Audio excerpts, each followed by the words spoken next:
At the top of this half hour, Fed head Ben Bernanke under fire for the second day in a row, appearing before Congress to justify his pump priming easy money policies. But our next guest, House member Ron Paul, a fierce Fed critic, ripped into the Fed head today, even challenging Big Ben on the very simple definition of the dollar. Take a listen. The Fed really facilitates this spending, and until we realize this, I think the Fed is involved with our deficit and encourages as well as the Congress. How can you run your operation and without a definition of the dollar? And what is your definition of a dollar? My definition of the dollar is what it can buy. Consumers don't want to buy gold. They want to buy food and gasoline and clothes and all the other things that are in the consumer basket. All right. The oil shock is an inflation tax hike on the consumer. I'm not sure what Mr. Bernanke was getting at. The question we have, where is Ben Bernanke's recipe that will not drive inflation sky high in the face of this oil shock? Here now is the aforementioned Congressman Ron Paul. He's a Republican from Texas. He now chairs the House Financial Services Subcommittee, which oversees the Federal Reserve. Mr. Paul, a hearty welcome back to the show. Thank you. Just on this dollar exchange, he said, Bernanke says people don't want to buy gold. They want to buy a steady basket. If the dollar were tied to gold, wouldn't the consumer price basket be steadier? Absolutely. I mean, when they have unlimited ability to print money when they need it, it always has to go down in value. You know, there are certain things that we can't predict precisely from Austrian economics, but you can predict trends and certain economic laws. You print more money, the value goes down. And they don't understand that, and they want license to just go ahead and print the money. But they'd like the Fed wants to blame the Congress, and at times the Congress wants to blame the Fed. But I think as long as you have the Fed there willing to keep interest rates low, they will do it. Bernanke was complaining about about the Congress spending too much, but I think he was supporter of all those TARP funds. And, he believes, like a liberal does, that you have to spend more money, you have to increase demand. That's all they talk about. Not work and savings and investment, increase demand. So they pass out the money, whether it's the Fed or the Congress. So he's not being exactly honest with us on that, I don't believe.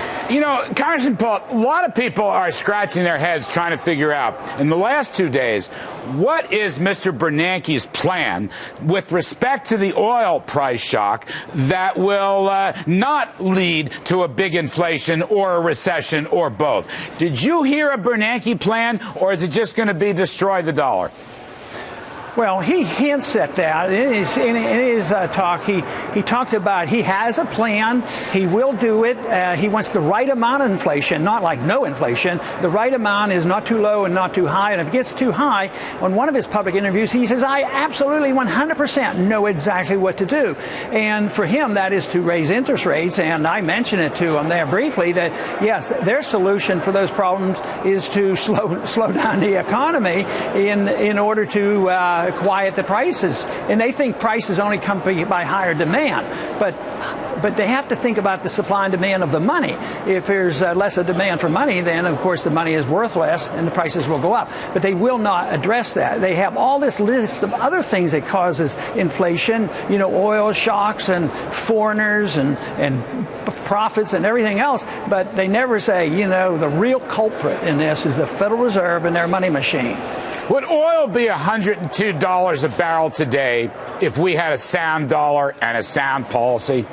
Absolutely not. It wouldn't be. If as flawed as the Bretton Woods Agreement was, if we didn't live beyond our means and cause that system to collapse, oil would probably be $5. But of course, that was doomed to collapse because there was too much leeway and too much room for the cheating to go on, and that's why that system fell apart. Well, you called inflation a deadly threat to the economy today. Blamed it on Fed policy. Bernanke disagreed, says all these threats are temporary. What's your response to his argument about temporary? Yeah, well, I challenge him on that it's not significant and it's temporary. I think he's dreaming, and I often wonder, I personally don't know whether he knows what we know and what we think about, and his job is to be a cheerleader because, you know, if I were there and I had to tell the truth, I would be telling him what I'm telling now, and of course if a Fed chairman said what I said, it would panic the world, you know, you mean inflation really is coming? But the markets will sort it out. They can fool the markets for a little while. He can say one thing and it works, but ultimately the market rules, and just like it took years and years for that Bretton Woods agreement to break down, but eventually the market ruled and said, look, you're abusing it. Gold is not at $35 an ounce. It had to break down, and once again the market is ruling, and the market is saying prices are going up.